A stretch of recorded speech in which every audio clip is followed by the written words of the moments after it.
बिस्मिल्लाहिर्रहमानिर्रहीम, अस्सलाम वालेकुम। दोस्तों, आपके पास जैज़ की सिम है और उसमें बैलेंस नहीं है तो आप अपनी जैज़ की सिम जो है उसका नंबर चेक करना चाहते हैं तो किस तरीके से चेक कर सकते हैं आज की वीडियो के अंदर मैं आपको बताऊंगा। दोस्तों, करना क्या है, सिंपली आपने डायल पैड में जाना है और अपनी उसी सिम से डायल करना है *99#।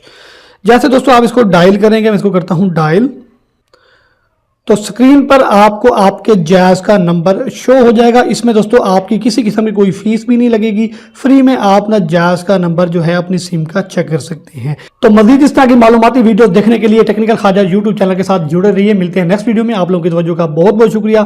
Thank you very much. अल्लाह हाफिज़।